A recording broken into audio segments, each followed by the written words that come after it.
नमस्कार। मुद्दा तो है मैं आपका स्वागत है। मैं हूं आपके साथ ब्रजेश चौकसी। आज मुद्दा है लगाम कसते शिवराज, लेकिन हम बात करेंगे बेलगाम होती नौकरशाही की। सीएम हाउस में भाजपा के दिग्गज नेताओं ने फीडबैक दिया था कि अधिकारी विधायक और कार्यकर्ताओं की नहीं सुनते। इसके बाद शुक्रवार को प्रशासन अकादमी में सिविल सर्विस डे पर सीएम शिवराज ने पहले तो अच्छा काम करने वाले अधिकारियों की जमकर तारीफ की, लेकिन साथ ही पुलिस और प्रशासन के अधिकारियों को आचरण सुधारने की नसीहत भी दे डाली।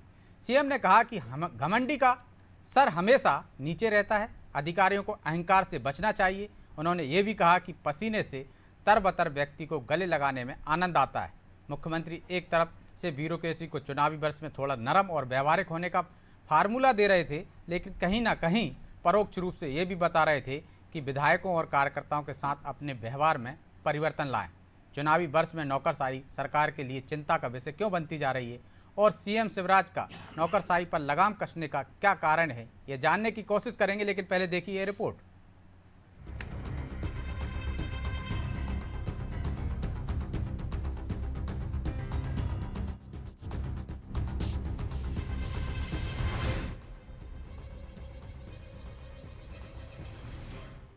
मुख्यमंत्री आवास पर भाजपा के शीर्ष नेताओं की बैठक में जो फीडबैक मिला था, उसमें एक शिकायत ये भी थी कि नौकरशाही कार्यकर्ताओं की नहीं सुनती। शुक्रवार को प्रशासन अकादमी में सीएम शिवराज ने इसी को ध्यान में रखते हुए आईएएस और आईपीएस अफसरों को नसीहत दी, उन्हें अहंकार से दूर रहने की हिदायत दी। उन्हें ये बताया कि हम सब जनता की सेवक हैं। मुख्यमंत्री ने अधिकारियों को याद दिलाया कि मध्य प्रदेश में कलेक्टर लाट साहब नहीं है। उन्होंने सीएम हेल्पलाइन से हो रही ब्लैकमेलिंग का भी मुद्दा उठाया है। मुख्यमंत्री ने जिस अंदाज में प्रशासनिक और पुलिस अधिकारियों को नसीहत दी, उससे साफ जाहिर है कि मुख्यमंत्री अफसरशाही को जनता से ज्यादा जोड़ने और जनता के मुद्दों पर काम करने को कह रहे हैं। आइए सुनते हैं मुख्यमंत्री ने क्या कहा। किसी राज्य की कार्य संस्कृति बने कि कलेक्टर साहब तो लाट साहब है, बड़े आदमी हैं, वो निकल कैसे सकते और मिल कैसे सकते। हमने उसको पूरी तरह से बदल दिया।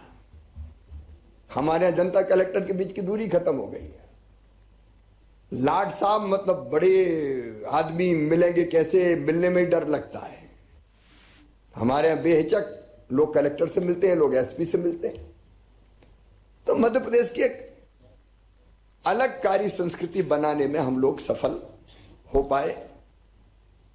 उपलब्धियां हमारी अनेकों हैं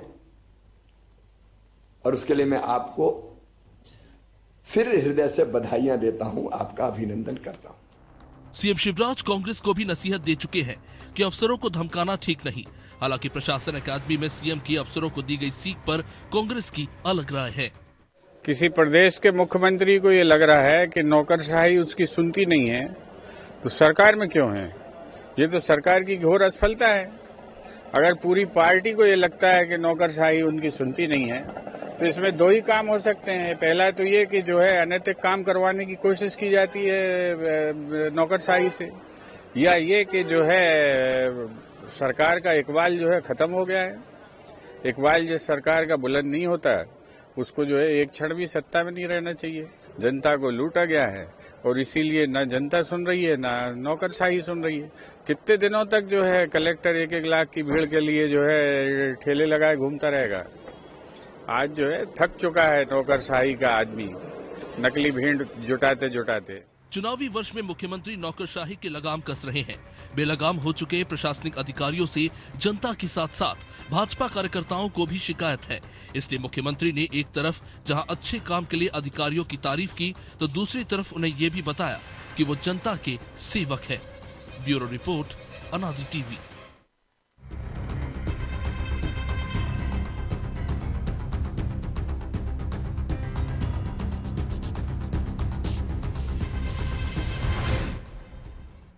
इस मुद्दे पर चर्चा के लिए हमारे साथ जुड़ गए हैं कांग्रेस से विवेक त्रिपाठी और बीजेपी से मिलन भार्गव और रिटायर्ड आईपीएस धर्मेंद्र चौधरी। तीनों मेहमानों का बहुत बहुत स्वागत है। मिलन जी, शुरुआत आपसे ही करते हैं। सीएम एक तरफ पीठ थपथपा रहे हैं, कार्यकर्ता शिकायत कर रहे हैं कि एसपी, कलेक्टर और अफसर सुनवाई नहीं करते, सुनते नहीं है। कांग्रेस कह रही अनैतिक काम कराते होंगे, इस वजह से नहीं सुनते, और यदि सरकार की नहीं सुन रहे तो इनका इकबाल खत्म हो गया, सत्ता में रहने का हक नहीं है। देखिए, मुख्यमंत्री शिवराज सिंह चौहान जी की जो शैली है, जो व्यवहार है, जो कार्य पद्धति है, मध्य प्रदेश की जनता बहुत अच्छे से वाकिफ है। 4-4 बार मुख्यमंत्री बनाने का काम मध्य प्रदेश की जनता ने किया। देखिए, जनसेवक हम हैं। माननीय मुख्यमंत्री जी का स्पष्ट मानना है, देखिए जिस प्रकार का कार्यक्रम था उसमें जो नए भर्ती हुई है सिविल सर्विसेज से, उनको सीख, उनको कार्य पद्धति, जो अनुभव माननीय मुख्यमंत्री जी ने जो देखा है या किया है, उसको साझा करने का उन्होंने प्रयास किया। उनको कहा कि जनता के सेवक आप भी हैं, हम भी हैं। हमको जनता की सुनकर काम करना है, उनकी संवेदनाओं के हिसाब से काम करना है। कुछ एक अफसर यदि इस तरह की नासमझी कर दे तो पूरी अफसरशाही को बदनाम करना, ये मुझे लगता है कांग्रेस का चाल चरित्र रहा है। कांग्रेस दिल का दहाड़ बनाना जानती है और किस प्रकार से देश को अपमानित और प्रदेश को अपमानित करना है, ये कांग्रेस अच्छे से जानती है। कांग्रेस ने कभी काम प्रदेश का मान बढ़ाने का नहीं किया, ना ही देश बढ़ाने का किया है। तो ये शिकायत तो कांग्रेस- आपके कार्यकर्ता कर रहे हैं ना मिलन जी, वो अरे कह रहे हैं कि बिल्कुल नहीं। सुनवाई नहीं हो रही है उनकी, ऐसा फीडबैक आया है, इसके बाद सीएम को ऐसा कहना पड़ा। नहीं, ऐसा कोई फीडबैक नहीं है, ये जबरदस्ती का शगुफा है। और रही बात कार्यकर्ताओं की बिल्कुल सुनी जाती है। अफसरशाही हो, नौकरशाही हो, संगठन स्तर पर हो, सरकारी स्तर पर हो, कार्यकर्ता सर्वोपरि है, जनता उससे ऊपर है। क्योंकि जनता ने हमको मौका दिया, जो विश्वास दिया है, उस विश्वास पे खरे उतरना हमारा दायित्व भी है और काम भी है हमारा। तो विवेक जी, एक तरफ आप कह रहे हैं सुनवाई नहीं कर रहे हैं, इसलिए अनैतिक काम की दबाव डालते होंगे कार्यकर्ता शायद, लेकिन दूसरी तरफ आपके नेता धमकी देते हैं। कमलनाथ जी कहते हैं कि समय आएगा हम हिसाब करेंगे, नेता प्रतिपक्ष भी धमकी देते हैं, कुणाल चौधरी भी कहते हैं कि लाइब्रेरी बना रखी है आपके कार्यकर्ताओं में, अधिकारियों के नाम नोट कर रहे हैं। तो ये क्या प्रवृत्ति है? अधिकारी तो वही रहते हैं जो आपकी सरकार में थे और इस सरकार में है, वो तो जनता के सेवक हैं, जनता के लिए काम कर रहे हैं ना। जब पक्षपातपूर्ण कार्रवाई होती कहीं दिखती है तो चेतावनी देने की आवश्यकता है, परंतु एक मर्यादित भाषा में मर्यादित तरीके से अगर किसी अधिकारी को ठीक कार्य करने के लिए कहा जाए तो मैं समझता हूँ चेतावनी नहीं। चेतावनी तो वो है जब भरे मन से मुख्यमंत्री शिवराज सिंह चौहान जी कहते हैं कि सुन ले पिट्ठू कलेक्टर, इसको चेतावनी कहा जाना चाहिए। एक तरफ आप भिंड में देखते हैं अधिकारी को भाजपा के कार्यकर्ता पीटते हैं, उसके बाद उसका ट्रांसफर कर दिया जाता है। हरदा में नवागत एसपी को मंच पे चढ़ने के लिए एक मंत्री पुत्र खुलेआम धौल देते हुए दिखते हैं, कार्यालय का घेराव किया जाता है, इनका युवा मोर्चा खड़ा हो जाता है। सिर्फ एसपी की गलती इतनी है कि लिस्ट में नाम ना होने की वजह से नेता पुत्र को रोक दिया जाता है। तो कहीं ना कहीं प्रशासनिक दबाव बनाने की जो भाजपा के नेता और कार्यकर्ताओं की आदत है, आज अधिकारी अफसर उससे त्रस्त हो चुका है। भीड़ तंत्र को बढ़ाने के लिए अनैतिक रूप से अधिकारियों पे, चाहे वो पटवारी हो, चाहे वो तहसीलदार हो, चाहे वो कलेक्टर हो, इनके ऊपर जिस तरीके से दबाव डाला जाता है, राजनीतिक कार्यक्रमों में भीड़ जुटाने का इन पर जो दबाव रहता है, कहीं ना कहीं आज पूरी अफसरशाही उससे त्रस्त हो चुकी है। भ्रष्टाचार की सीमा यहाँ पे भाजपा पूरी तरीके से लांघ चुकी है। आज मध्य प्रदेश भ्रष्टाचार के दलदल में यहाँ कमल जो खिलता हुआ दिख रहा है, आज भ्रष्टाचार इतना चरम पे है कि अधिकारियों पे कमीशन का दबाव है। तो कहीं ना कहीं आज प्रदेश में जो परिवर्तन होने वाला है, उसकी शुरुआत अधिकारियों से अफसरों ने भाजपा के नेताओं कार्यकर्ताओं की सुनना बंद कर दी है। निश्चित रूप से दिखता है कि मध्य प्रदेश में परिवर्तन होकर रहेगा। अब ये तानाशाही नहीं चलेगी, अधिकारियों पर दबाव नहीं सहन किया जाएगा और अधिकारी भी आज कहीं ना कहीं आर पार की लड़ाई लड़ने के लिए तैयार है। आर पार की लड़ाई लड़ने के लिए तैयार हैं। चौधरी साहब सुन रहे हैं आप हमको? जी बिल्कुल। दोहरी पिस रहे हैं। एक तो आप देखो सत्ता पक्ष भी कह रहा है कि अधिकारी सुनवाई नहीं कर रहे हैं, मंत्री को किस तरह से उनको धमका रहे हैं, मंत्री धमका रहे हैं, नेता धमका रहे हैं, ताज़ा मामला है अभी, और कांग्रेस भी धमका रही है। तो ऐसे में अफसर कैसे काम करें? क्या होना चाहिए कि वो स्वतंत्र रूप से काम कर सके? नमस्कार। पहले तो मैं क्षमा चाहूंगा, स्काइप पे मैं आपसे जुड़ नहीं सका, इसलिए फोनों पे ही मैं अपने विचार प्रकट कर रहा हूँ। अफसरशाही कभी भी राजनीति से इतना प्रभावित नहीं रहती जिस तरह की चर्चा मैं सुन रहा हूँ। हमेशा ही अधिकारी अपनी ओर से अच्छा कार्य करने का प्रयास करते हैं और शासन उसको बढ़ावा भी देता है, मनोबल भी बढ़ाते हैं। और जब भी लगता है कि अफसरशाही या जो भी अफसर हैं, अगर उनमें कोई कमी है या कोई और मोटिवेशनल बातें बोलना रहती, तो शासन द्वारा हमेशा ही गाइड किया जाता है और उसको बढ़ाया जाता है। जहाँ तक धौंस दिए जाने का सवाल है, निश्चित तौर से ये गलत है। अगर कोई अधिकारी किसी वजह से कोई कार्य करने में विलंब होता है तो उसको उसका प्रक्रिया है, उसके वरिष्ठ अधिकारी हैं, उन्हें बोला जा सकता है। सार्वजनिक रूप से मंच से इस तरह से नहीं बोला जाना चाहिए, ये मेरा व्यक्तिगत मानना है। तो इस प्रेशर पॉलिटिक्स के पीछे वजह क्या है? विपक्ष भी आपको चमकाता है, सत्ता पक्ष भी आपको चमकाता है, क्या चाहते हैं ये लोग? जी नहीं, जो अच्छे अधिकारी होते हैं और अच्छा कार्य करते हैं उनको कभी कोई नहीं चमकाता, और अगर बोलता भी तो उसकी भाषा संयमित रहती है, और नहीं रहती तो जनता अपने आप देखती कि ये अच्छे अधिकारी हैं और जो बोलने वाले हैं वो किस भाषा का उपयोग कर रहे हैं। तो शासकीय अधिकारी जो भी हैं, चाहे वो कलेक्टर हो, एसपी हो या और भी वरिष्ठ अधिकारी हो, वो फील्ड में जनता की सेवा के लिए ही पोस्ट होते हैं, और अगर वो अच्छा कार्य करते हैं तो निश्चित तौर से उनको कहीं कोई ऐसी कमी देखने में नहीं मिलती। या धमकाने के पीछे ये वजह होती होगी आप हमारे कार्यकर्ताओं के प्रति नरम रवैया अपनाएं? ये तो पॉलिटिक्स की बात है, इसमें मैं नहीं उलझना चाहता। मैंने कहा ना कि जो अच्छे अधिकारी हैं उनको निश्चित तौर से जनता भी याद करती है और हमेशा सम्मान मिलता है। जो लोग गलत भाषा का उपयोग करते हैं उन्हें नहीं करना चाहिए, क्योंकि अल्टीमेटली गवर्नमेंट जो अधिकारी है वो जनता की सेवा के लिए है, और अच्छा कार्य करने वालों को निश्चित तौर से प्रोत्साहन मिलता है और शासन द्वारा लगातार दिया जाता है। तो मिलन जी, धमकाते तो आप लोग भी हैं और विपक्ष पे आरोप लगा रहे हैं, कमलनाथ जी ऐसी भाषा बोल रहे हैं, नेता प्रतिपक्ष भी धमकाने वाली भाषा बोल रहे हैं, तमाम उनके नेता धमकाने वाली भाषा बोल रहे हैं, अधिकारियों कर्मचारियों के साथ ऐसा व्यवहार नहीं होना चाहिए। और विवेक जी कह रहे हैं कि आप भी जब विपक्ष में थे तो ऐसी भाषा का इस्तेमाल करते थे। लेकिन आप देखिए कि एक तरफ प्रधानमंत्री नरेंद्र मोदी तारीफ करते हैं अधिकारियों की, कहते हैं कि ये वही अधिकारी हैं जो पिछली सरकारों में थे और अब की सरकारों में हैं, उनका डिलीवरी सिस्टम किस तरह से बेहतर हुआ है। तो ये सरकार की भी जिम्मेदारी है, यदि कहीं कोई खामी है तो वो सरकार की जिम्मेदारी है। जिस तरह से यदि पीएम की भाषा को अपन माने तो, उनके बयान को माने तो, वो कहते 3 लाख करोड़ रुपए गलत कामों में जा रहे थे जो रोक लिया इन्हीं अफसरों ने। उनका बयान था अल्पसंख्यक मंत्रालय 30 लाख फर्जी युवाओं को स्कॉलरशिप दे रहा था, 4 करोड़ नकली गैस कनेक्शन, नकली राशन कार्ड बने थे, इन्हीं अफसरों ने रोका सिर्फ 9 साल में। तो एक तरफ वो काम करा रहे हैं, क्या आप काम नहीं करा पा रहे हो जो धमकाना पड़ रहा है आपको? देखिए, जिस बयान और जिस अवसर का आप बात कर रहे हैं, उस अवसर पर माननीय मुख्यमंत्री जी का लगभग भाषण यदि आप सुनेंगे तो लगभग आधा घंटे के ऊपर का भाषण है। आपने एक अक्षर और एक लाइन पकड़ ली, जबकि आप पूरा बयान और उनका पूरा भाषण सुनेंगे तो माननीय मुख्यमंत्री ने आईएएस आईपीएस जो सर्विस मीट है उसमें उनको उत्साहित करने के लिए और उनको तारीफ भी की कि किस प्रकार से मध्य प्रदेश ने बीमारू राज्य से आज विकसित राज्य के रूप में अपनी पहचान बनाई है। तो उसमें सबसे बड़ी भूमिका उन आईएएस अधिकारियों की भी है, जिन्होंने कंधे से कंधा मिला के माननीय मुख्यमंत्री जी के नेतृत्व में मध्य प्रदेश को नई ऊंचाइयों तक ले जाने का काम किया। इसको नकारा नहीं जा सकता, उनकी तारीफ भी। लेकिन जिस नैतिक पक्ष की बात की है उसमें सारे अधिकारियों पर या आप धमकाना इस तरह के शब्दों का प्रयोग करेंगे, मुझे लगता है कि अतिशयोक्ति होगी। माननीय मुख्यमंत्री की ना ही शैली है ना ही उनका व्यवहार है। बहुत ही संयमित भाषा बोलने वाले, बहुत संवेदनशील मुख्यमंत्री के रूप में उनकी पहचान पूरे देश में है, इसको नकारा नहीं जाता।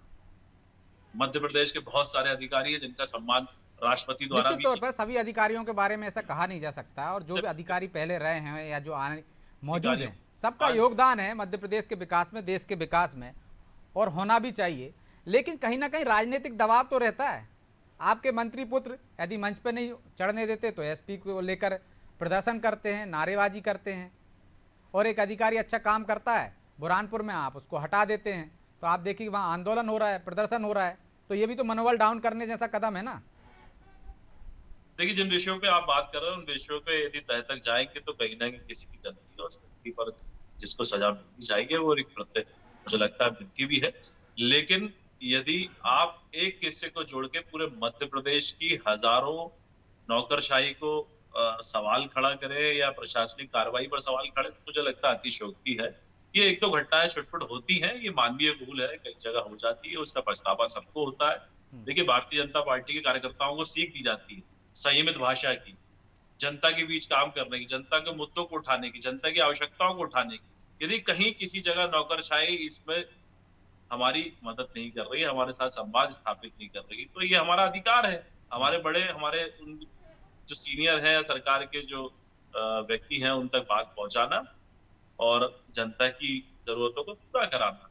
लेकिन इसमें ये कह दे कि कहीं नौकरशाही नहीं सुन रही, तो ये मुझे लगता है अतिशयोक्ति है। माननीय मुख्यमंत्री जी स्पष्ट कह चुके हैं, दृढ़ता के साथ कह चुके हैं कि मध्य प्रदेश आज जिस स्थिति में है, जिस स्थिति में विकास कर रहा है, उसमें नौकरशाही का पूर्ण समर्थन है। कंधे से कंधा मिला के काम किया है और उत्साहित करने वाली बात कही उन्होंने।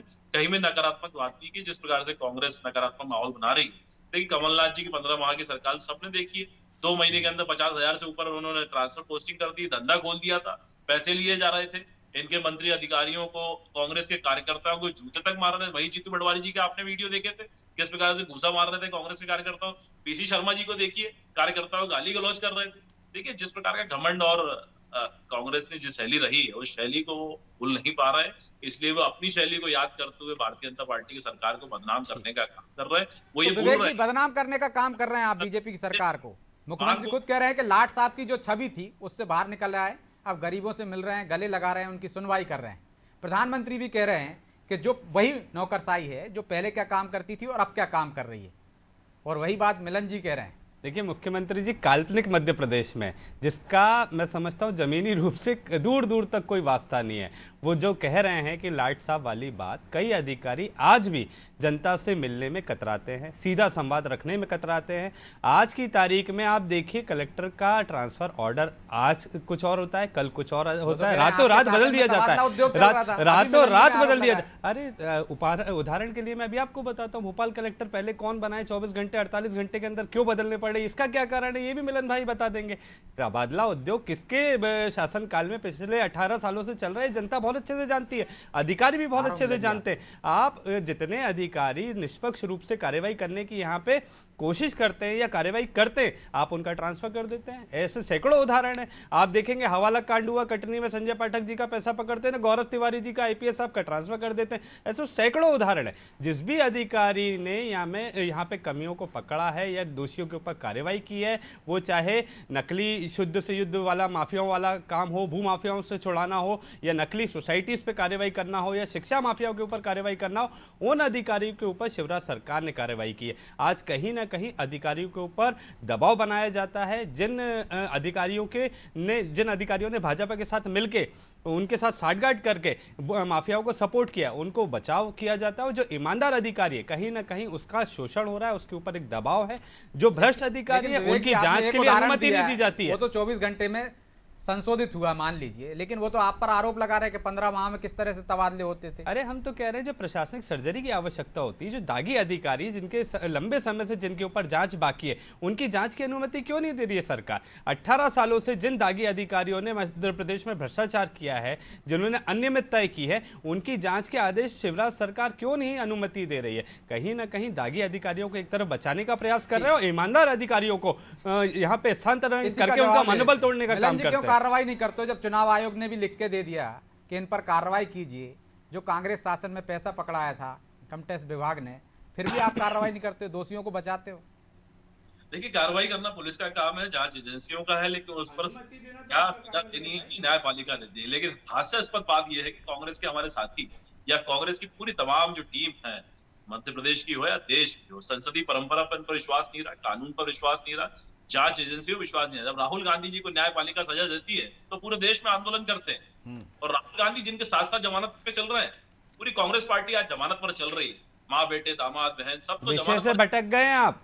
मध्य प्रदेश के दागी अधिकारियों पे कब कार्रवाई करेंगे मिलन भाई, वो बता दीजिए। पर चल रही है जिन पे लंबे समय से प्रक्रिया आपने रोक रखी है, दबाव डाल रहे हैं। और आपके कांग्रेस के कार्यकर्ता कह रहे हैं अतीक अहमद। अरे मिलन भाई सवाल ये है दागी अधिकारियों पे कब कार्रवाई करेंगे। और जीरो टॉलरेंस की नीति है आपकी, जानता है। और आपके लोग अवार्ड देने की बात करते थे, आप तो अपराधियों के संरक्षक रहे हैं, देश ने देखा है। उन अधिकारियों की सूची आपके भाजपा कार्यालय तक पहुंचा देता हूं जिनके लिए जांच पेंडिंग है। आतंकवादी यही एजेंसियां आपकी सरकार से अनुमति मांग रही हैं कि इन अधिकारियों पे कार्रवाई करना अनुमति दें, आप नहीं दे रहे हैं। आप केंद्र सरकार की तरफ बॉल फेंक देते हैं कि वो अनुमति देंगे तो हम अनुमति देंगे। चोर चोर मौसेरे भाई हैं यहाँ पे।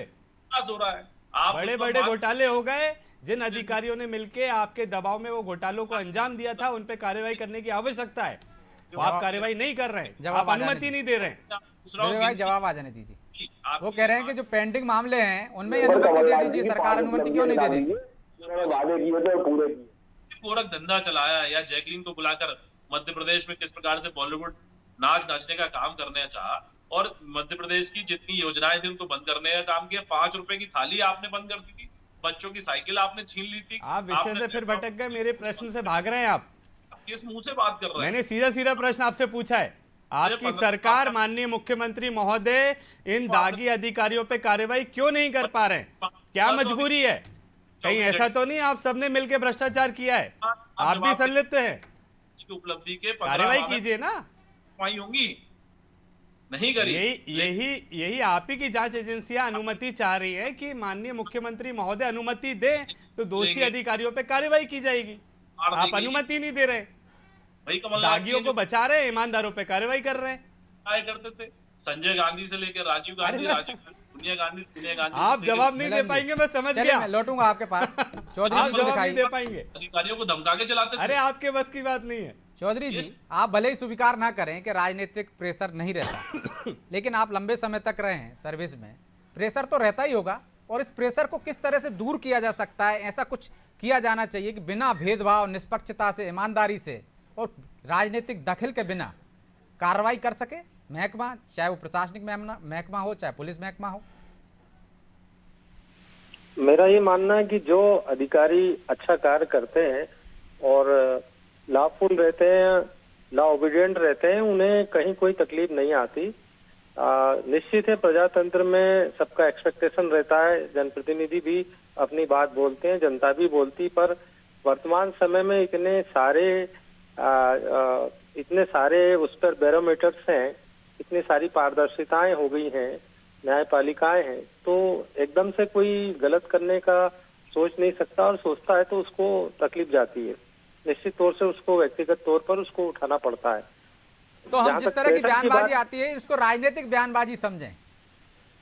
हाँ, राजनीतिक बयानबाजी से मेरा कोई लेना देना नहीं है, पर मेरा ये मानना है कि अभी जो जिन बिंदुओं पे चर्चा चल रही है, मेरे हिसाब से जो अच्छे अधिकारी हैं उनको शासन हमेशा प्रोत्साहित करता है। और इतने सालों में मैंने देखा भी, मैं तो हाल ही में रिटायर हुआ हूँ, हमेशा प्रोत्साहन मिला है जब आप अच्छा कार्य करते हैं। लेकिन एक खबर आती है, जब भी किसी अधिकारी पर कार्रवाई होती, तबादला होता है, किसी नेता से भिड़ जाता है, तो ये कहा जाता है कि वो अच्छी ईमानदारी से कार्रवाई कर रहा था, लेकिन राजनीतिक प्रेशर में उसको हटा दिया गया है। नहीं, जो अधिकारी अच्छे कार्य करते हैं कभी ऐसा होता नहीं है, और अगर कोई कारण बनता भी है तो उसके पीछे अनेक रीजन होते हैं। तात्कालिक रीजन वो दिखता है पर वो होता नहीं है। इसलिए मेरा मानना यह है कि इसको इस तरह से ना देखा जाए, ओवरऑल उसका वैल्यूएशन होना चाहिए।